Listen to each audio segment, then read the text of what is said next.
सप्रेम जय भीम. अनुसूचित जाती उपवर्गीकरणासंदर्भामध्ये आपण आज पुन्हा नव्यानं सविस्तर माहिती घेऊ.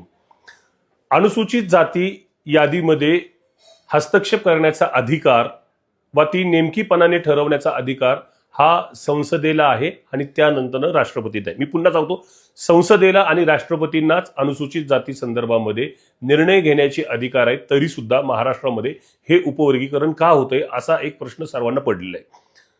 मित्रो, मी यापूर्वी सुद्धा सांगितलं होतं, 1 ऑगस्ट 2024ला 7 सदस्यीय खंडपीठानं एक निर्णय दिला सर्वोच्च न्यायालयाच्या की आरक्षणामध्ये उपवर्गीकरण करण्यासंदर्भामध्ये राज्यांना त्या संदर्भामध्ये भूमिका घेता येऊ शकेल.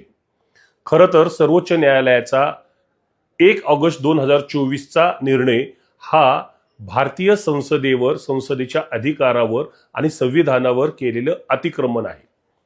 हा अत्यंत गंभीर धोका होता, परंतु त्याला त्यावेळेला कुणीही विरोध केला नाही आणि पर्यायानं आज उपवर्गीकरणाची प्रक्रिया आलेली. त्यामुळं लीगल पॉइंट ऑफ जर बघितलं आपण किंवा संविधानिक बाब जर तपासली तर सध्या उपवर्गीकरणाची जी प्रक्रिया सर्वोच्च न्यायालयाच्या निर्णयानुसार सुरू असली तरी ती संविधानाच्या मूळ तत्वांना छेद देणारी ही आपण लक्षात घ्यायला हवी. दुसरी महत्वाची गोष्ट म्हणजे आरक्षण उपवर्गीकरण करत असताना त्या संदर्भामध्ये सर्वोच्च न्यायालयानं काही निकष ठरवून दिलेले. त्यामध्ये सर्वात पहिला निकष हा एम्पिरिकल डेटा संदर्भामधला आहे की तुम्ही एक व्यापक सर्वेक्षण करणं आवश्यक आहे. त्या जात समूहांची काय नेमकी परिस्थिती आहे ती समजून घेऊन मग पुढील गोष्टी कराव्यात का न कराव्यात हे तुम्हाला ठरवायचा एक निर्णय राज्य सरकारला त्यांनी दिलेला आहे. या संदर्भामध्ये महाराष्ट्रामध्ये असं कोणतंही काम न करता महाराष्ट्र सरकार एकाकीपणे हे उपवर्गीकरण आपल्या सर्वांवर लादतंय अशी परिस्थिती निर्माण झाली. याचं कारण असं आहे की महाराष्ट्र सरकारनं जी एक सदस्यीय समिती केली होती, अनंत बदर, जस्टिस अनंत बदर निवृत्त न्यायाधीश यांच्या अध्यक्षतेखाली जी समिती केली होती ती पूर्णतः एकतर्फी काम करत होती. ती कुणाला भेटत नव्हती. अशा प्रकारचे गंभीर आरोप आज सर्व स्तरातून पाहायला मिळत आहेत, ऐकायला मिळत आहेत. तसेच या आरक्षण उपवर्गीकरणाचा जो बेस आहे तो बेस ज्या doctor Babasaheb Ambedkar research and training institute अर्थात बार्टी या संस्थेच्या काही लोकांच्या माध्यमातून तयार केला गेला होता, तोच अत्यंत चुकीचा, दिशाभूल करणारा व खोटारडेपणाच्या माहितीवर आधारित असल्याचं हे आता स्पष्ट झालेलं आहे. या संदर्भामध्ये मी आपल्याला 2 गोष्टी अतिशय जबाबदारीने सांगू इच्छितो की अनुसूचित जाती उपवर्गीकरणासंदर्भामध्ये अत्यंत आग्रही भूमिका मांडणारा मातंग समाज व त्या समाजातले पुढारी आज या विषयावर थोडेसे गोंधळलेल्या अवस्थेत दिसत आहेत. कारण मधल्या काळात आपण बातम्या वाचल्या असतील, लोकसत्ता असेल, महाराष्ट्र टाइम्स असेल किंवा इतर अनेक महत्त्वाच्या असतील, या सर्व वर्तमानपत्रातून एक बातमी सातत्यानं प्रकाशित येत होती. ती हीच की जनगणना जी बार्टीच्या अहवालामध्ये नमूद केलेली आहे ती अत्यंत चुकीची आहे, ती अत्यंत आक्षेपार्ह आहे आणि मातंग समाजाची लोकसंख्या कमी दर्शवणारी आहे. सोबतच मी या संदर्भामध्ये पुन्हा अभ्यास डिटेलमध्ये करत असताना 1961ची जनगणना आणि 2011ची जनगणना हे 2 पायाभूत ज्या वेळेला बार्टीने ठेवलेले त्याच्यामध्ये एक गोष्ट दिसून येते की अनुसूचित जातींमधला अत्यंत महत्वाचा घटक असलेला चर्मकार समाज, ज्याला सांभार म्हटलं जातं किंवा अन्य त्यांच्या उपजातींच्या नावानं संबोधलं जातं, त्या समाजाची लोकसंख्या ही 1961 ते 2011च्या तुलनेमध्ये तब्बल 60% 60% पेक्षा अधिक कमी दाखवलेली आहे. म्हणजे एखाद्या समुदायाची लोकसंख्या वाढणं अपेक्षित असताना 60% लोकसंख्या कमी दाखवणं हे देखील आक्षेपार्ह आहे आणि या संदर्भातले गंभीर आक्षेप सध्या त्या समुदायाकडून नोंदवलेले जात आहेत. असाच आक्षेप इतर जात समूह घेत आहेत, बौद्ध समुदाय सुद्धा घेत आहे. त्यामुळे जोपर्यंत जनगणना होत नाही तोपर्यंत हा विषय पुढे घेऊन जाणं अयोग्य ठरणार आहे, कायदेशीर कायद्याला धरून ठरणार नाही. ही बाब आपण राज्य सरकारला सातत्यानं कळवतोय. राज्य सरकार याबाबत अजूनपर्यंत भूमिका स्पष्टपणे घेत नाही. ही अत्यंत गंभीर बाब आहे.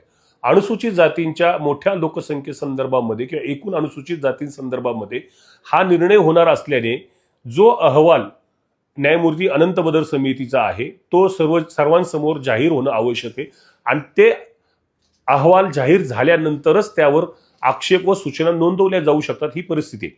परंतु अहवाल जाहीर न करताच मुख्य सचिवांच्या अध्यक्षतेखाली आम्ही आग्रह धरल्यानंतर एक दुसरी समिती केली, ज्यामध्ये सामाजिक न्याय विभागाचे प्रधान सचिव, विधी विभागाचे प्रधान सचिव तसेच बार्टीचे महासंचालक यांची ती समिती केलेली आहे.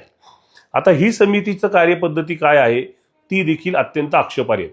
ज्या वेळेला सगळी लोक हे डॉक्टर बाबासाहेब आंबेडकर जयंतीच्या उत्सवामध्ये तल्लीन होते किंवा त्या उत्सवाच्या फिवरमध्ये होते, त्यावेळेला त्यांना अंतिम मुदत दिली होती. त्यानंतर आपण ती मुदत वाढवून घेतली आणि 30 एप्रिलपर्यंत ती मुदत ठेवली. सध्या ती मुदत संपलेली आहे. आता काय परिस्थिती हे कुणालाही सांगता येत नाही.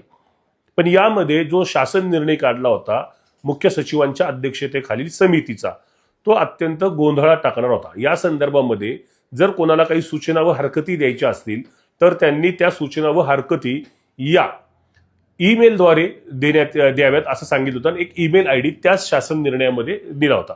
आता मला प्रश्न पडतो की एकीकडे अनुसूचित जातीतील काही प्रवर्गांना अतिशय मागास ठरवलं जाणं, अशिक्षित ठरवलं जाणं, यावर आधारित ही आरक्षण प्रक्रिया राबवायची असल्यामुळे अडाणी अशिक्षित लोकांकडे ईमेल आहेत का, ते मेल वापरतात का, तर याचं उत्तर नाही असं आहे.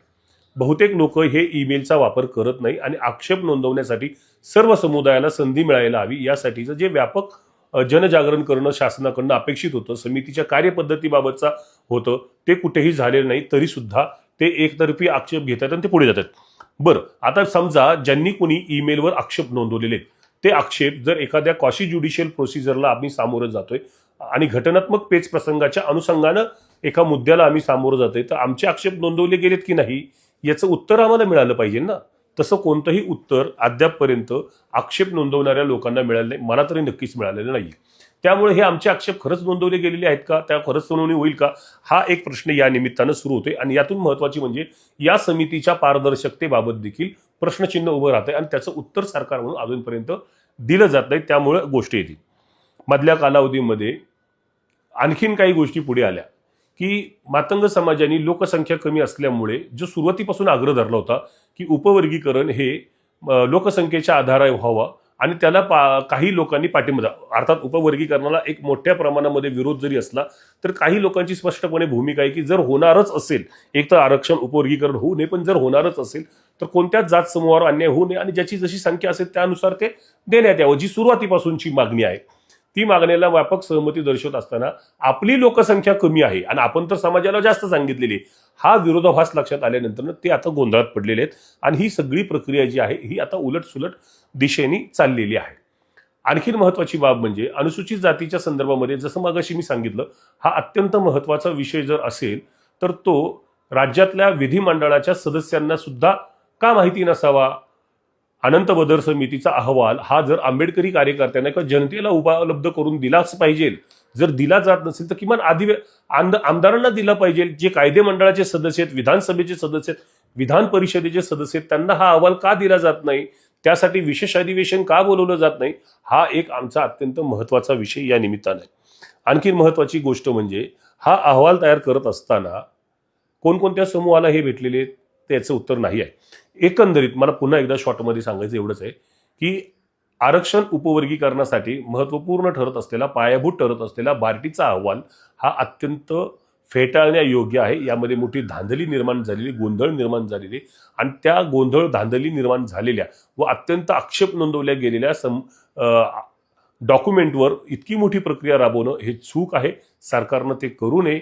यासाठी आरक्षण उपवर्गीकरण पुनर्विलोकन समिती आम्ही काम करत आहोत आणि या संदर्भामध्ये ज्या ज्या काही टप्पे त्या वेळेला करता येतील ते करू. आपण पहिल्यांदा पत्रक काढलं, व्हिडिओ केले, प्रेस कॉन्फरन्स घेतली, त्यानंतर गोलमेज परिषद घेतली, सध्या संवाद यात्रा सुरू, वेगवेगळ्या जात समूहांची आपली भेटते.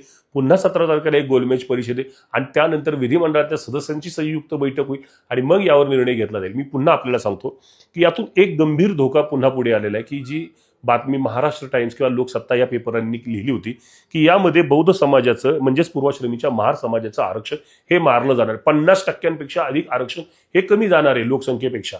मग हा अन्याय बौद्ध समाजावर, पूर्वाश्रमीच्या महार समाजावर का केला जातोय, होणार आहे की नाही याबाबत सरकारनं कुठलीही स्पष्टता दिलेली नाही, स्पष्टीकरण दिलेलं नाही, त्यांच्या वतीनं कोणी बोललेलं नाही. त्यामुळे ती भीती कायम आहे आणि अशा वेळेला जर कुणी कुणाचं आरक्षण मारत असेल, ते कमी घेत असेल तर मग आगडोम उबळण्याची शक्यता आहे आणि सरकारला हे असं कुठलीही गोष्ट कुठल्याही नागरिकांना परवडणार नाही.